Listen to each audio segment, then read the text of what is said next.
You are the God of power. We all agree that illegal refineries should not exist. And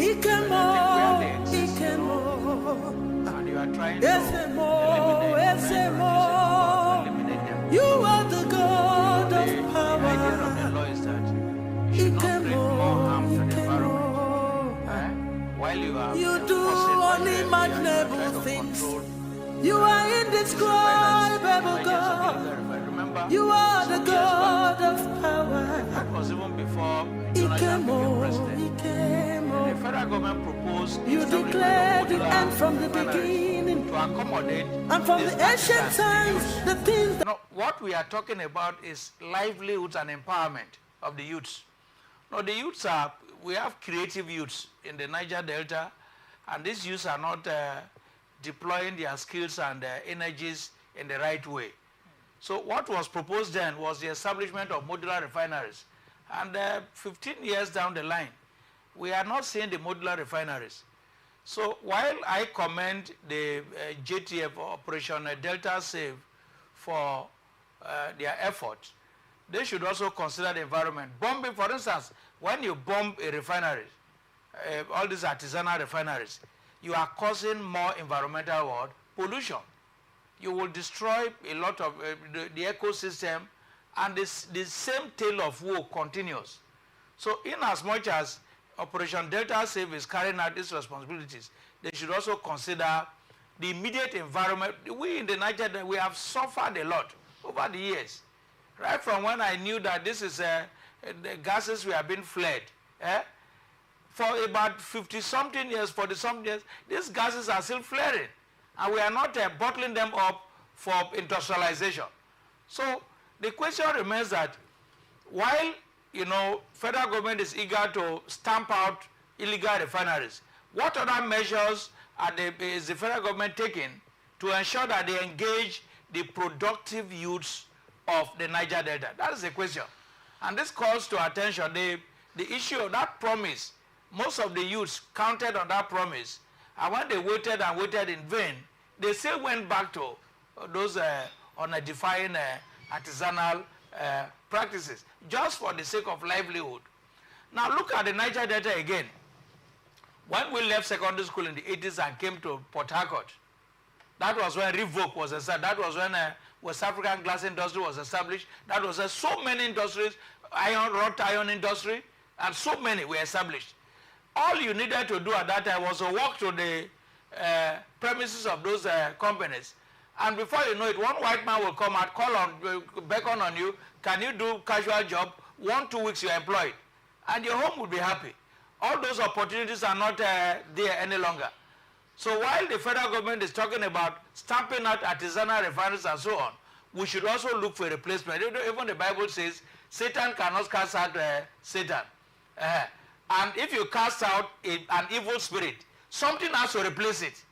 And if there's no replacement, the tendency is that the evil spirit might still come back. Now, speaking about replacement, is there a way to make these illegal refineries legal so that even the youths who are engaged in this process feel like they can actively have a source of livelihood? Because the common saying is, due to the lack of livelihood, that is why they engage in these illegal processes. Esquire, sir. Yes, thank you very much. Just like doctor said, that during the time of President Goodluck Jonathan, there was a proposal. Not just a proposal, it came to fruition. We saw situations where some investors were given licenses to build and operate modular refineries. But at some point, nothing happened again. Even the boys were at some point assured that they will integrate them into whatever policies government are making to accommodate and ameliorate the challenges in the Niger Delta. This is simply because these are skilled youths. Just imagine an artisan who can build or construct something similar to a modular refinery. And believe me, what we have flooded in the society today is made from this modular refinery, because what the government brings in it's not enough. You can hardly find pure AGO in the system today. So this product comes from what these artisans produce in the creeks. So I would rather, advise the government to revisit that policy of Goodluck Ebele Jonathan. There should be talks ongoing, because you don't just embark on bombing a place. Just like doctor said, when you bomb a place, you cause more environmental harm. We are already facing deep heat in the system now. The heat is so terrible. So while we encourage the men of the armed forces to make sure that there is law and order in the society, they should also tread with caution. They can embark on arresting instead of bombing these facilities and the environment. Arrest them, bring them in, question them. And I believe also government have a lot to benefit from these boys. You don't just, destroy the place, destroy lives because someone somewhere committed a crime. Now, you spoke about policies that could be made. What kind of policies would you suggest to be made to aid these boys, or to aid the legality of the process and to avoid oil theft? Because the goal is to avoid oil theft in Niger Delta, in River State, so that cases like this that cause more harm to the climate, to the environment, can be avoided. Because bombing seems to be the way now, destruction of this crude oil. What are your thoughts? My thoughts are simple. These boys are highly skilled to turn crude oil to diesel, to PMS, to DPK.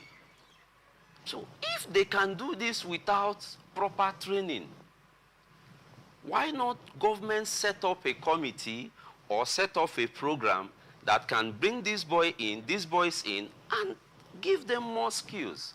If they have more skills, training, and at some point empowerment, believe me, this issue of fuel scarcity, the issue of diesel price hike and all that will be a thing of the past. Because if you train and engage them, empower them, even make the process of acquiring these licenses simple, believe me, the system will just be okay and we'll be sure to have a crime-free society.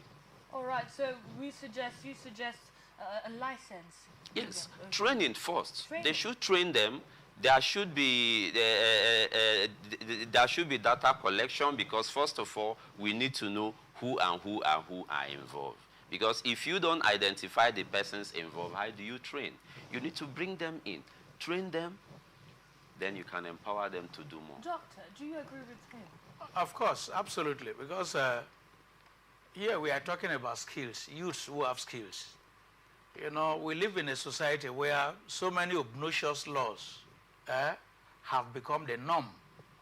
In America, in other civilized federal systems, you can discover oil on your land and that oil becomes yours. You can establish a modular refinery, operate it, and sell it. Even in OPEC, there are non-OPEC countries that are producing oil.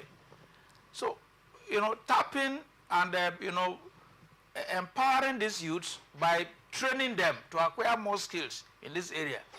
Then, like the law said, making the process of licensing much easier, that, an average businessman can afford to get a license and operate a modular refinery. Today, Nigeria is collapsing. As I was coming, I think I bought petrol, 695 naira per liter. I am in the Niger Delta. In my community, oil is flowing every minute, yet I'm subjected to this kind of horrifying and excruciating pain. It's very painful. So, on the long run, we should also revisit some of these laws holding back the owners of the oil from operating these refineries. They have been deceived. The federal government has been deceiving us with the Port Harcourt refinery. Before the last Minister of Petroleum,